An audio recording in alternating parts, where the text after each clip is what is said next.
Friday night to talk about women's history stuff. This is a continuation from last year's discussion. Every panelist is back except we have one brand new one, Danny. Thank you, Danny. To continue the conversation on, well, last year we marked it as DEIA, and I'll continue that because many of us benefit from the A in DEIA, which is diversity, equity, inclusion, and accessibility. It's a very important one for some of us. So everybody here was chosen for the panel because they work in a field where they directly benefit or bring benefit by using DEI in their everyday work. This is Danny. Danny is a healthcare worker. She's a home health aide.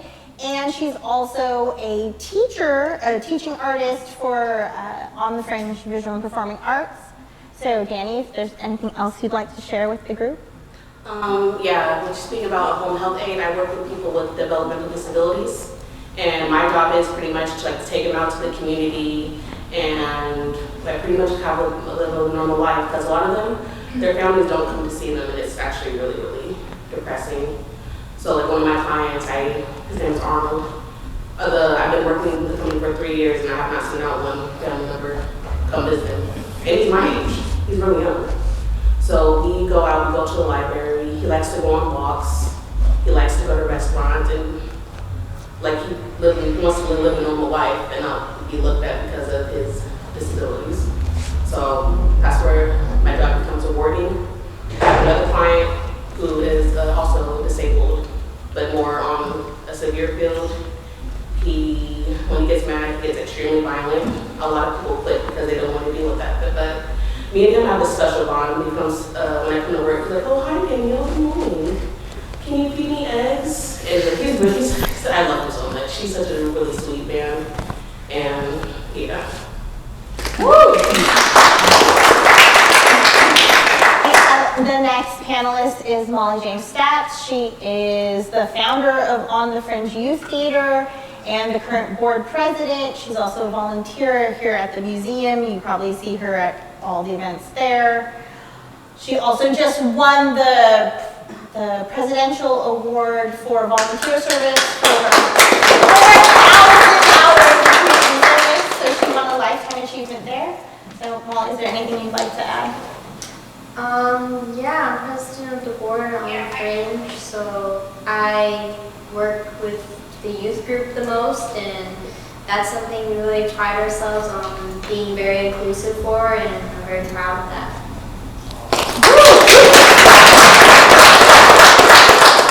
The next panelist is Ms. Joanne Guzman, who is president of the Solano Serenity Center, who is on the board of the Solano AIDS Coalition, this museum.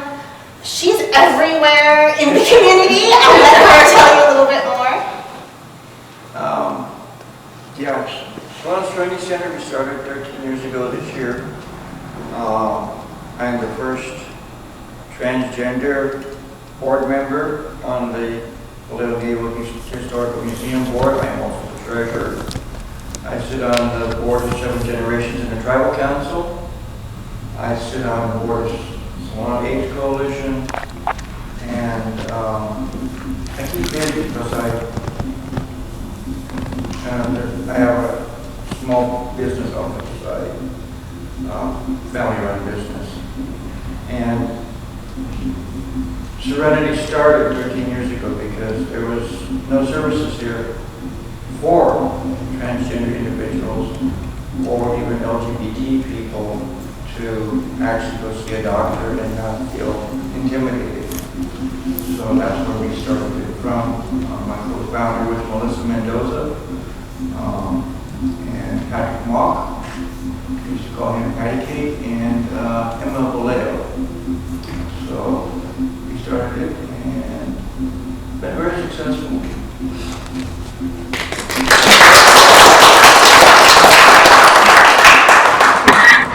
Last but not least, finalist is finalist. You guys, I went into Patty. I apologize. You can't take the girl out of this.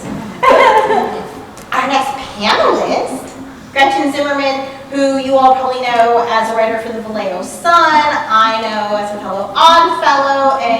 community arts activist, and just, if you have not seen her work, I see it next time she shows, because she always has something to say, whether it's in writing or in art form, and I truly appreciate it. Thank you. Is there anything else you'd like to share? No, I just trying to cover the city within my limited capacity between the events and people, and I've written about Jerry and Mario and on the Fringe, and the museum, and trying to keep people aware of what's happening here in town, and some of the issues in the city, maintenance issues.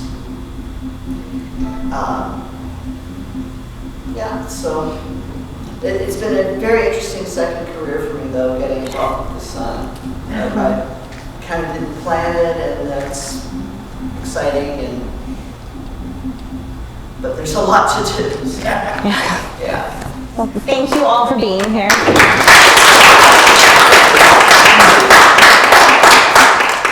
So the first thing I want to do is just honestly thank you guys, because this panel,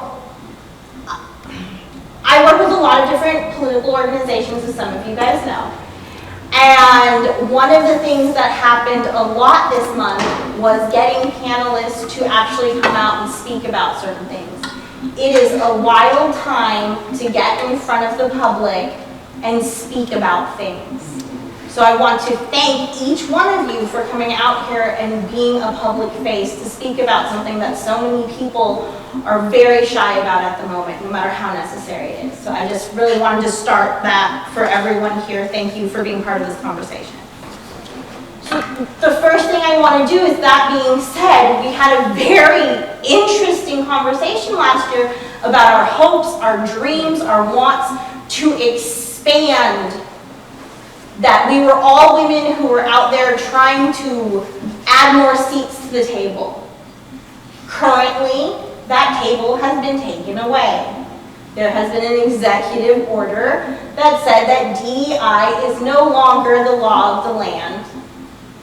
And we have seen just yesterday, University of Michigan decide to take all DEI wording out of everything on campus to save themselves from lack of funding. That being said, since the last time we talked, which was beautiful and everyone was very hopeful, how has that impacted each of your organizations or your personal? I mean, I can't say personal with Ms. Jerry Ann on the panel without recognizing the fact that people are trying to believe she does not exist at the moment. So personal is a wild statement at the moment, and I apologize if that sounded harsh. But with each one of you being so invested in this issue, how has it affected you, not just at the job, but personally? And whoever wants to speak up first, please jump in. Go ahead, Gretchen. I am completely freaked out right now. The Vallejo Sun covers Solano County. But when I see what's happening nationally with civil liberties and the government ignoring the Trump administration ignoring court orders, and this attack on DEI is bizarre to me. It seems like the pendulum has swung from, I didn't think, too extreme woke back to making racism great again. And the way Trump is treating immigrants is, I think, really horrible. He campaigned about, removing undocumented criminals from the country. And what does he do? He's made a whole bunch of documented people fleeing really horrible situations in their home countries. He's making them undocumented with no evidence that any of them are criminals, no due process. And also, a university student from Columbia, now they've arrested a Russian woman and tried to deport her. She's anti-Putin. They're trying to deport her back to Russia.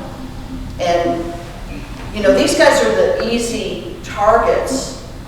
These are the people that if we don't speak out about first, who are they going to come for next? So I'm pretty freaked out, honestly.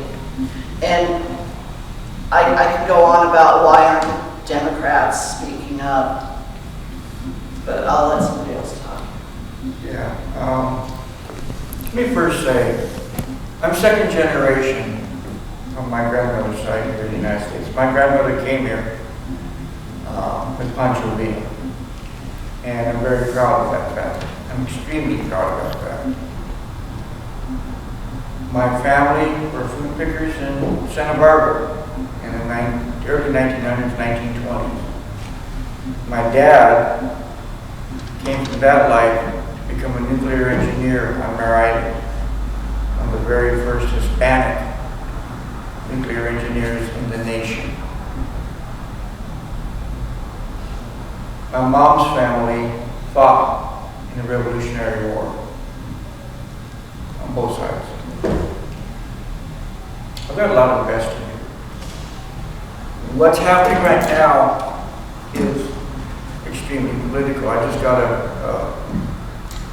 notice today, AB 9495, which is innocuous enough, talking about postpone tax deadlines and reimburse paid late fees for United States nationals who are unlawfully or wrongfully detained. Sounds like a great bill. Till you get to Section 4. Section 4 is termination of tax-exempt status of terrorist supporting organizations. Uh-oh. For me posting, I support Palestine on my nonprofit's website, we can be considered a terrorist organization or supporting them. What this country is going through right now is what Nazi Germany went through in 1935 and 36. I knew people on my block. I was born here in Vallejo in 1960. There were people on my block that had tattoos from Auschwitz and Bergen-Belsen. And at that point, when I was a young child and listened to these stories, it was like it could never happen again. People were so ignorant and so wanting of change that they grabbed at a felon, a convicted rapist, a liar, and put him in office. I no longer exist as far as the government figures. I'm transgender. I can't go outside the United States with my passport because I may not get back in. I can't go to Montana as of today because they signed a bathroom bill that says I can't even go use a rest stop to relieve myself driving through the state, or an airport, or a bus station, or a train station, or any public building. We need America to stand up and say no more. DEI is everybody. It's the gentleman that has to have an aide to go out and have dinner. It's your grandmother in a nursing home. It's your dad who was in the war, maybe in Afghanistan, maybe an uncle, who has PTSD and has to have mental health help. I'm a veteran. I'm Native American. I'm Mexican American. I'm an American. This should never happen. We have to push this forward. It's affecting not only my age people, it's affecting Mali. It's affecting all these kids. And if we don't stand up, if we don't put the targets on our backs and stand up and say something, who will? Because by the time that happens, looked like 1944 Germany. I believe it's really important for all of us to remember that this is the first time in our nation's history where our children born today have less rights than their mother's generation. So, Molly, is there anything that you would like to add? Yeah. Serious. We love you, Mom.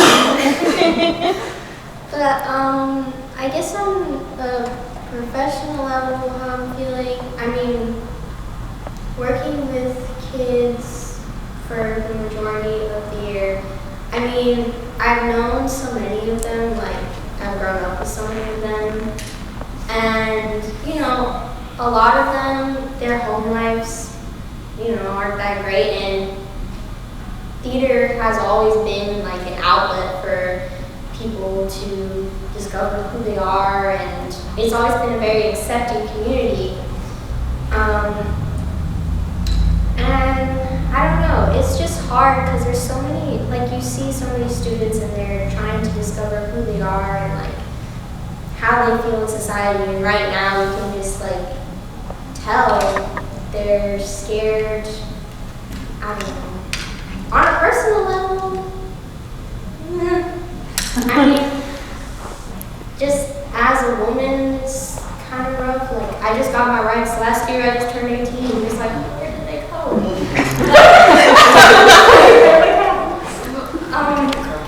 Yeah. And I also have lots of family who are immigrants, and that's always scary to think about. I mean, I have, you know, elderly family members who need help and they're not from this country, and if they were to get deported back, they literally couldn't survive. And it's just a lot to think about. It's really, really hard to be hopeful. Like, so many people look to my generation, like the younger generation, for hope, because they're like, oh, well, you're the new generation, you gotta come and fix this. And it's like, it's a lot of pressure, and it's really hard to be hopeful, and it's really easy to just like be depressed about it all and not want to speak out or anything, and just hide because that's easier and just wait for it to pass. But it's not really how the world works, and I definitely try and speak out about things, even if it's a little bit scary. But I mean, if I'm not gonna do it, who else will? I have to, you know, I'm the eldest daughter and the eldest cousin and niece and all that. I have to be a good example. And yeah.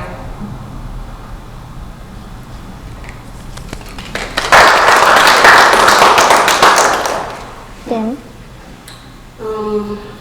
I'm just told a story that really kind of hurt my feelings not that long ago. I have this coworker, her name is Christina. I work with her occasionally. Whenever they send me to the house she works at, we chill, we talk and stuff. She's an immigrant and she's here on a work visa. So I text her and ask her, like, hey, are you good? And she's like, oh, I'm good, girl, blah, blah, blah. But later that night she texted me. She's like, thank you for asking me if I'm good, because I'm honestly not. She said, they're not going to renew my work visa. It expires soon. And then I was like, is there anything you can do? She's like, I'm trying, but I don't know. And then she's very sad because she does have a daughter who's born out here. And then she said she's been in America since she was 5 months old. And she's never been to Mexico. But she was born there, but she said she's never been since she was born. And she was like, she's very positive about it. She's like, I wouldn't mind going back there because my mom's out there, her family out there, but she's like, all she knows is being out here. And she doesn't want to like take her daughter like out of school. And then she's like in a very toxic relationship. She was even telling me, like, do I have to like marry this man for me to be able to stay out here? And I'm just like, girl, no. I'm like, and then she's like, I don't know what to do, Danielle. She's like, you really have me thinking. She's like, thank you so much for asking how I am, because nobody really asked me, knowing my situation. sad because she's actually really nice, and seeing how immigrants are being treated is not okay. People being taken away from their families, and people think it's like funny. We've seen like videos of people purposely calling the ICE just because. Or the White House issuing ASMR videos as they shackle Yeah. Oh yeah. immigrants. Yeah. Some people are making jokes. And also have trans friends that I check up on, and then they're also scared. But yeah. Well, thank you, ladies. I really have to say thank you for being honest, because we had a choice today to come in here and sing the praises of DEIA and sound very hopeful and very this and that. But I think we would lose our audience because that's not the reality any of us are living in at the moment. So thank you guys for being honest about how wildly different it is from last year. That being said, I know we personally, we can no longer ask for a grant from the National Endowment for the Arts because of the kinds of plays I do. You can't critique the current government for the National Endowment of the Arts grant. That's true. You have to sign a little thing. It's weird, so we're not going to do that. So that being said, each one of you work in a field that is heavily donation and grant based. I don't know about you guys, but in this economy it was bad enough. And now with certain organizations kind of standing 10 toes down on business for DEI and other things, how is it affecting you and how can we help? I haven't really been dealing with the grants for the Vallejo Sun. I think most of our grants come from California groups and just members. I mean, you can help by subscribing to the Vallejo Sun or donating $5 or,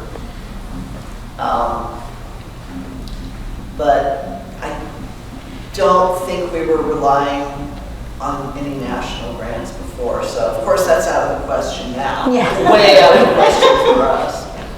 Yeah. Many grant people. I was just at Horizons Foundation, which is one of our grantors. They had a reception the other day, and there were 100 invitees that were there. About 75, 80 showed up.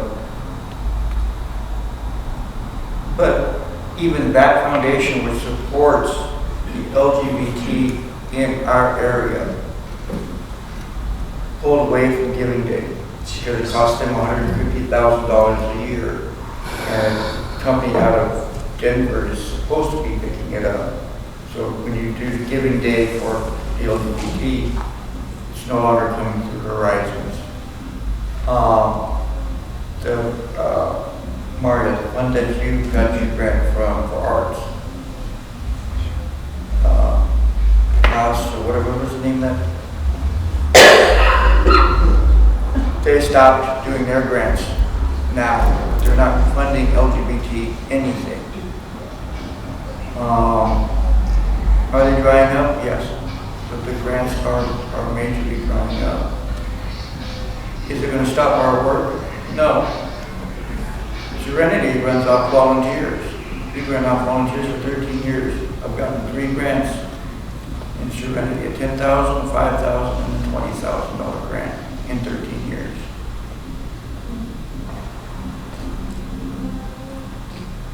Is it becoming more political? Yes. I was at lobby day yesterday, or Wednesday with Mario and another board director. And 9 a.m. to 8 p.m. we were in Sacramento. We got to go back up on the 1st because 2 legislators in Southern California, Republicans, have put together a trans sports ban and trans bathroom ban, which is in committee on Tuesday morning at 9 a.m. And I want to speak to the trans ban real quick. I'm sorry for taking up time, but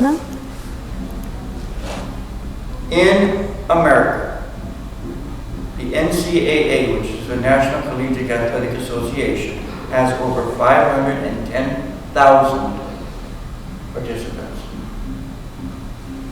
They have less than 10 transgender participants.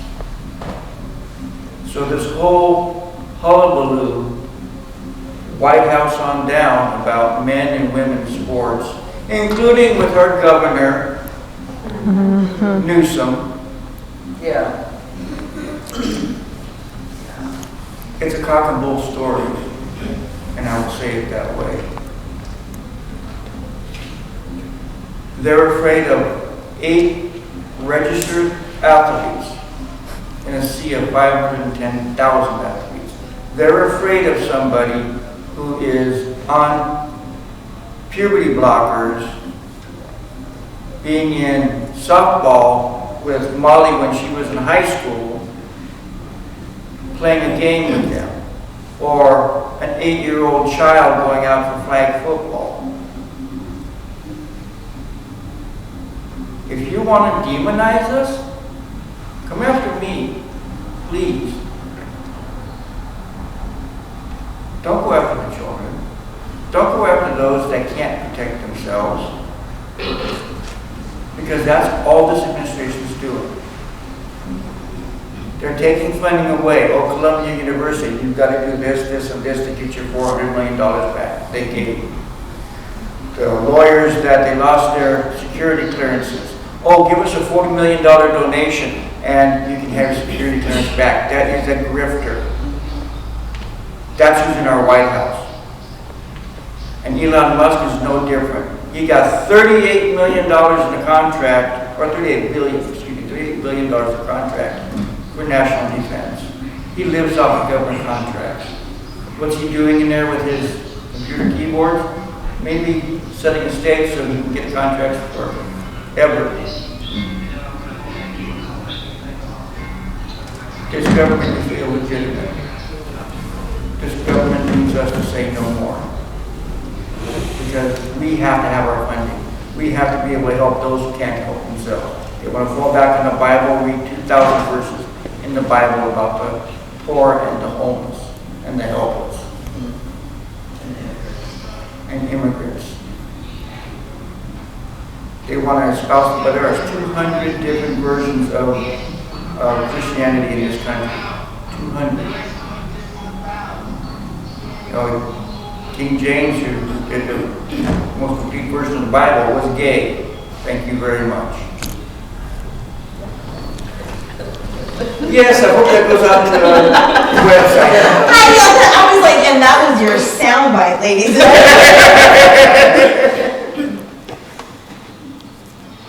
Same question to you, ladies. What was the question?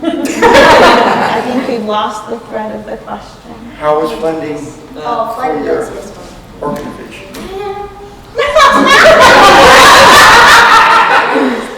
Where is it? What funding? Funding has always been rough, but it is especially rough right now. I mean, we've gotten a grant from NTI, I believe, before, but NTI is like one of the biggest producers for JTF, the Junior Theater Festival that we take our kids to every year, that we win every year. You take them for free. Yeah, we take them all for free also. Right. Has to pay. But they, a couple years ago, introduced a panel there about diversity and inclusion in theater. And our group really, really loved it and they were really excited. We knew a lot of people that were on the panel. But it got such backlash, so much so that people, other groups in the audience actually walked out while it was happening. And they've taken away that panel. So, just a lot of these organizations that claim to be inclusive, they don't always have your back. And especially right now, they should. And it's just something to think about. That's all it is. Yeah. Backpedaling on what Molly said. Funding is non-existent. We get from donations from our shows that you find people come to see. If you've seen something locked in me. But yeah, they, like Molly said about, they claim they want to be inclusive and all this mess, but once they get the backlash, just, oh, no, that's our funding, no, come back. But it's just like, where would y'all be without, the diversity? At the recent JTF, a lady was saying, should I say it? Should I tell the story? Oh. Okay. I won't tell the story. Sorry, I'm just gonna spit, but yeah. We're just backpedaling what Molly said. One thing to add to this real quick. Where would we be without Stephen Hawking? There's DEI right there. Yeah. And you all know who that is. Yeah. Well, I also want to point out something that I think that doesn't get spoken about a lot is DEIA is a lot more than people think it is. Like everybody's giving great examples of marginalized communities that we automatically think of, right? But DEIA covers your ramps, your libraries. It makes sure that veterans are included for some job opportunities. And DEIAs for the ladies as well. I think people forget that it's a much more broader scope than just the communities that are usually at the face of those movements. I think we forget just how much everyday life we take for granted. I mean, I don't know about the rest of you, but in my advanced elderly age, I love closed captioning. That's DEIA. I think it's cool there's Braille on things. That's DEIA. There are things that some of us, it's never been an issue since we've existed on the planet, so we don't really understand the broad scope of what just happened. And I think that, especially with the museums and libraries on the chopping block, a lot of us are going to feel that sting.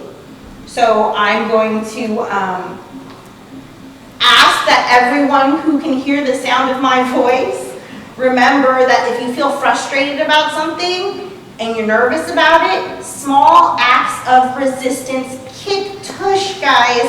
Whether it's making sure you have a library card and you use it, whether it's, I don't know, membership to a museum, things like that. Just those are very small acts that make a huge difference for those organizations. And there are ways to put your money where your mouth is. Some of us are never going to stop drinking whatever coffee's out of fashion right now, or boycott Target. I've been strong, guys. I've been strong. But the thing is that there are things that you would benefit from just by supporting, and that would mean the world to these organizations. What if we just stopped our federal withholding out of our paychecks for 1 year and took that money and put it aside? So you pay your taxes next year. You don't have it this year to work with. Little acts of resistance. That felt like a big act. I was like, oh, that's only scary act, but yes. Every 2 years of doing bookkeeping and taxes, if you just put that money aside and when you put it into a credit union, not a bank, credit union, and then pay your taxes at the end of the year. They don't have that money. They did that for 300 million people in the United States. That would grind this place to a halt right now. One act, 1 day of everybody or general strike in this country would grind this country to a halt. Canada's doing it by taking away Starlink. Mexico's doing the same thing. 13 other countries have already done that. These are things you have to hit them with a pocketbook. If you don't hit them with a pocketbook, they will not pay attention. I agreed. Are there any other things that you guys can think of that would help? Because we started off talking about oof, right? Like the harsh reality of where we are. But since these are things that we deal with and work with and we're all in the community, what are the small ways that we can all help, change, resist? Ms. Julianne's giving some interesting ones. But are there things that would help, whether it's a subscription to the Vallejo Sun or, unbiased, whoever you feel is an unbiased journalist, whether it's, I'm helping them out too much. Like, I don't know, let's say you run a theater company and your whole season is just banned books. Maybe it's people buying tickets to that. I'm just ripping here. Don't visit states that have pulled back their DEI stuff. Don't vacation there. Why the heck am I going to go to Montana when I can't even use a restroom? Why would I go to Texas when, hey, immigration's out there all over the place? Why would I go to Florida to Disney World? If you start hitting them in the pocketbook in those areas, don't vacation there. Keep your money in California. Go to Oregon, go to Washington. Those are places that are less traveled, but are still holding the line. Do something like that. Yeah, it's going to hurt for you. Big deal. 1 year versus the rest of your kids' lives, your grandkids' lives.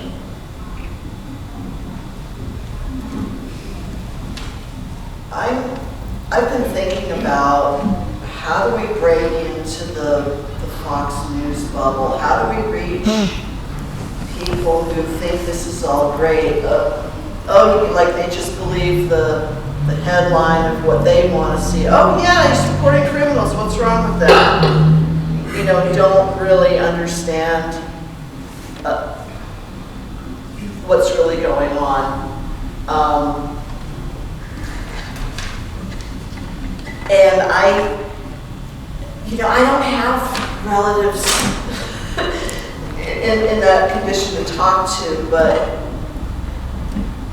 there has to be some way to break through. I think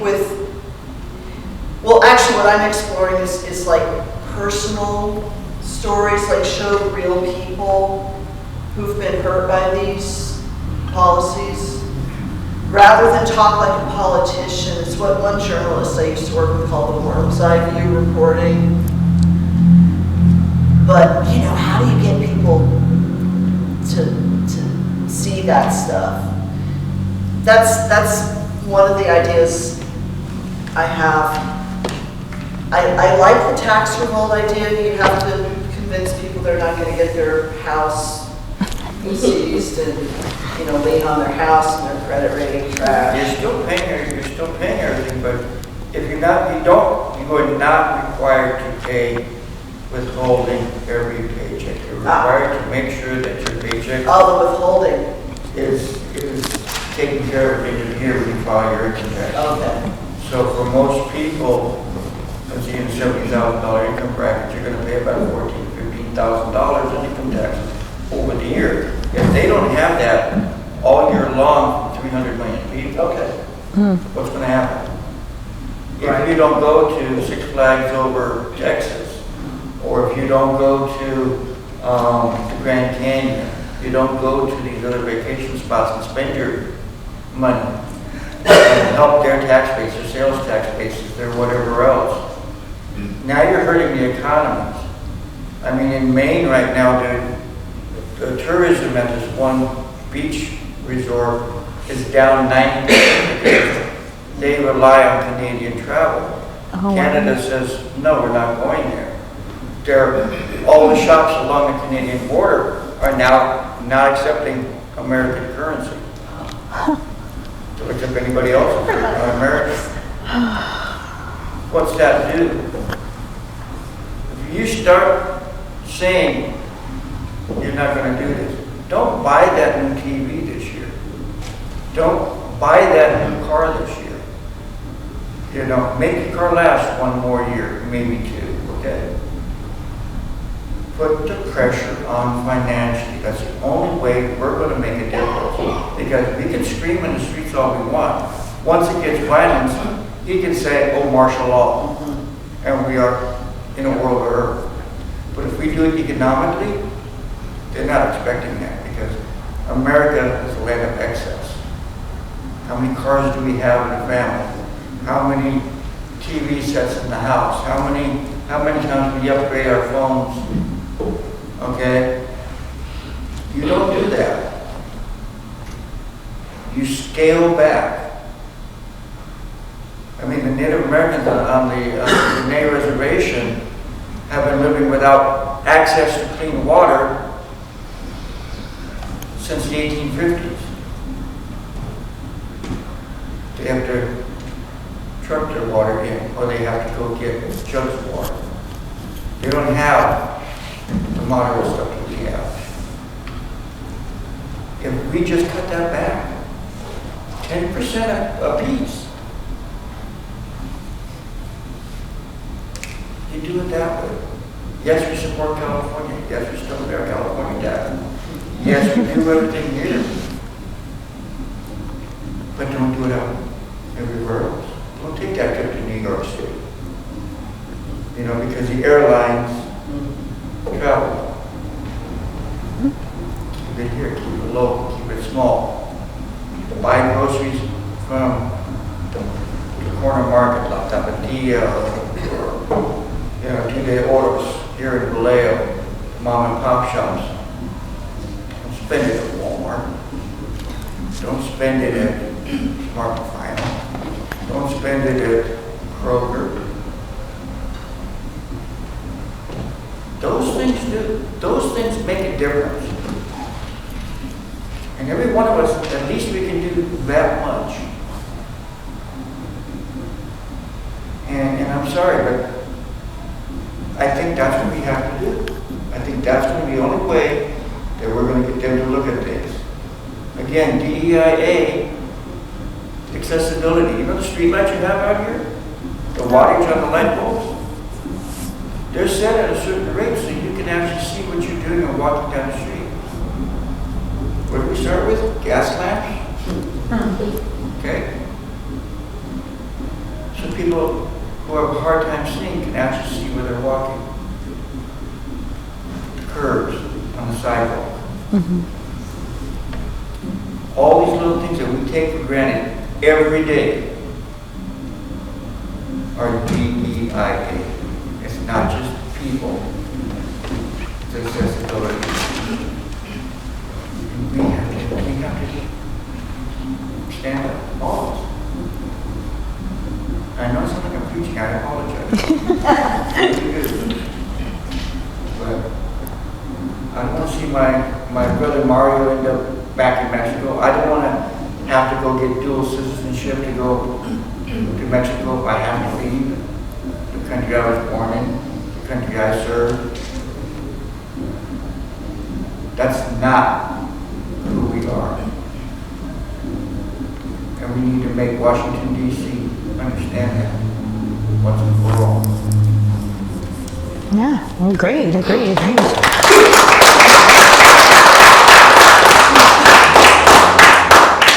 to touch on what you said about like not buying fancy TVs and stuff like that, you do have to do it financially. But like, if you do want to spend that money, you could come donate to on the fridge.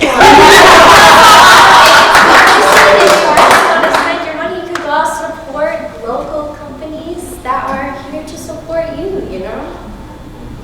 Put your money where your mouth is.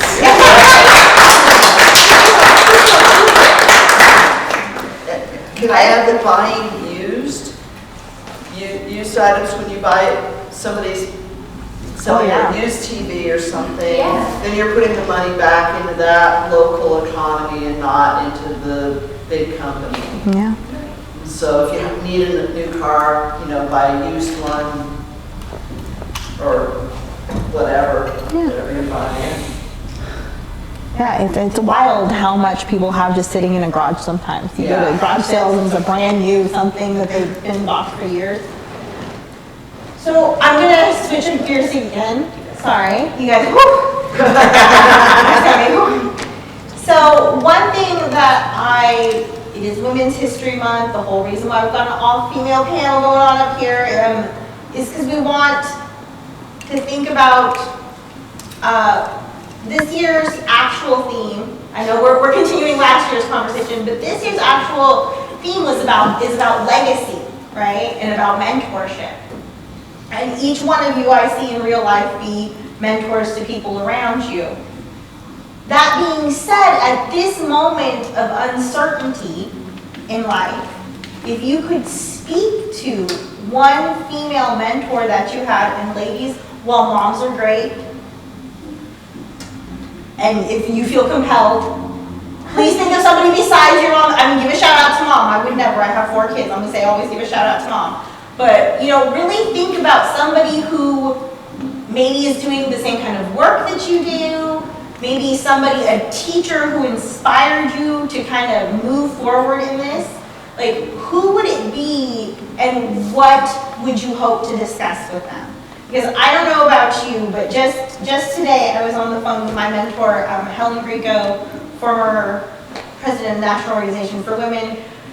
It's a hard time to be somebody who's worked in this career for your whole life and see what's happening in this country. So I needed to check in with her and ask if even being here was smart and worth doing at the moment, because I will tell you there are other panels and organizations that I know where panelists are not coming because they don't feel safe. So I needed to check in with the mama bear. So, not my real one, but you know what I'm saying. So who is that mentor, teacher, person, and what would you hope to be able to discuss with them today in this moment of uncertainty? I know it was deep, I'm sorry, take a second, it's fine. I would thank Sandy Close from Pacific News Service. I worked there as an office manager in the 80s, and I only dabbled in the idea of writing, and it was a great place to be a fly on the wall. So I don't care to count how many decades later I think some of that percolated. Sandy was, and her husband covered Vietnam in the 60s. Wow. She had a fundraise too. Oh boy. We love a fundraiser. But yeah, I would thank her. I would thank her. Yeah, that's awesome. Does anybody else have somebody that they would? And I think that's so important too. I think sometimes we forget to grab somebody who is actively changing our lives and just be like, hey, thanks. Thank you for being right here. There are several of people in the room that are actively work to help and change lives. So it's, I feel kind of like we're in an echo chamber right now because, you know, we're preaching to the audience. I've seen every single one of these humans at community events or other things. So, yeah, so thank you.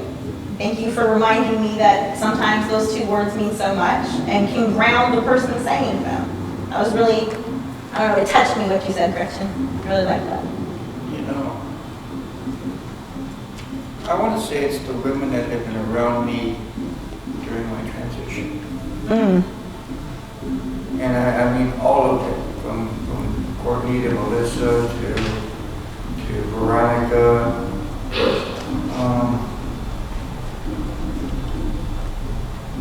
And even my spouse passed. The biggest takeaway is be yourself and be true to yourself. If you speak from the heart, you work from the heart. You can't go wrong. And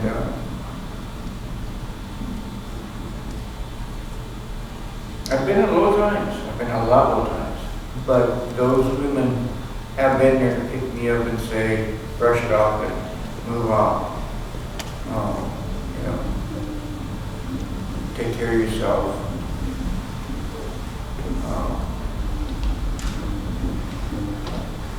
And it's those women that inspired me and still inspire me today.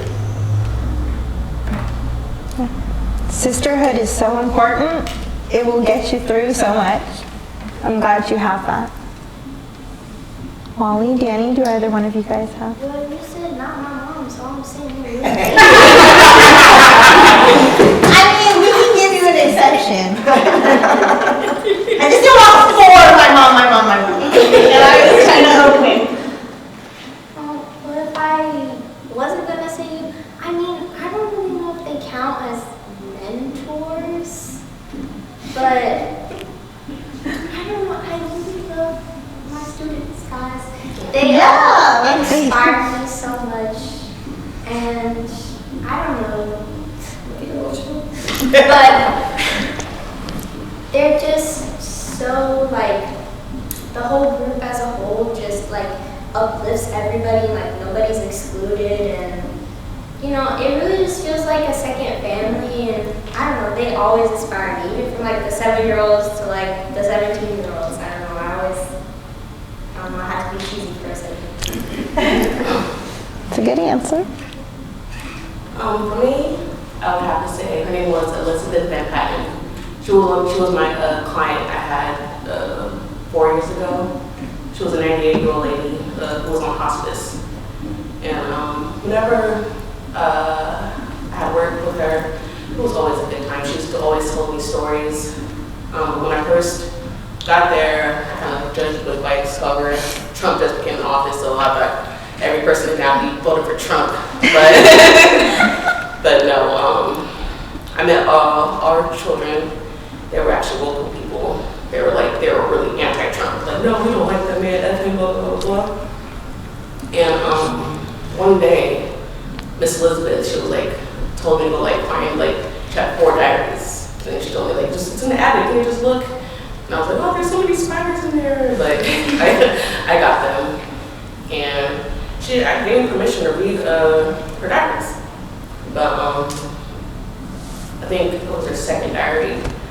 She and her, she had 2 kids at the time. They actually went to go see Martin Luther King do his I Have a Dream speech.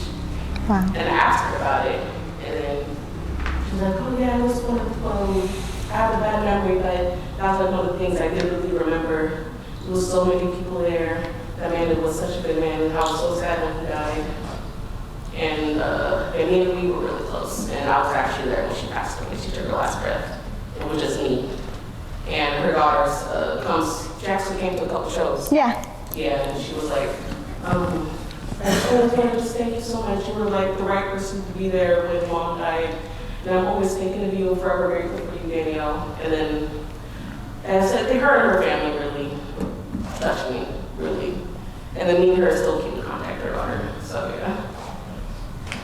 I think that is a tremendous thing that sometimes we forget, is that, and the 2 of you hit the nail right on the head when it comes to it. That's part of the reason why these panels, we've tried so hard to keep intergenerational, is because it doesn't matter if the person is 7 or they are 70. Listen to what they have to say. I promise you will learn something. Even if it's just the best dinosaur in the world to love, you will learn something. So before we leave here tonight, what I would really like to ask you guys, and this is more in line with this year's theme, if you hope to leave some sort of legacy, what would it be and why? I know it's a rough time to ask that question. I don't think about leaving a legacy, but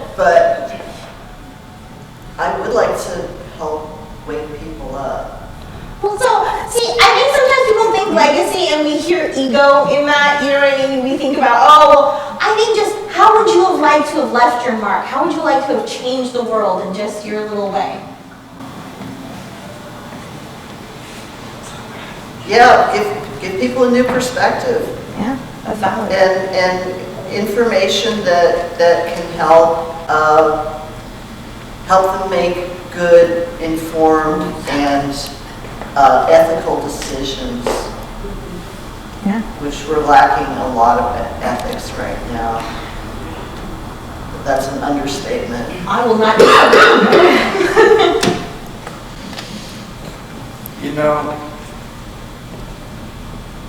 when I started Serenity and started looking at modeling what Serenity was supposed to be about, I looked at a lady her name is Bambi Salcedo, Los Angeles. She runs the Transgender Wellness Center. She has her own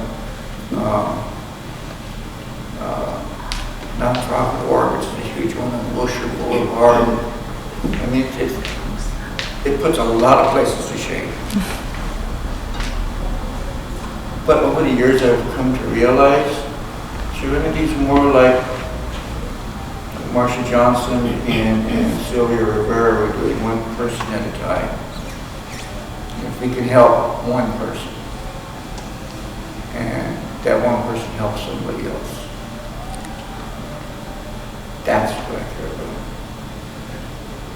It's not the millions of dollars and the beautiful building and whatever. It's, did we help somebody? Did I help somebody?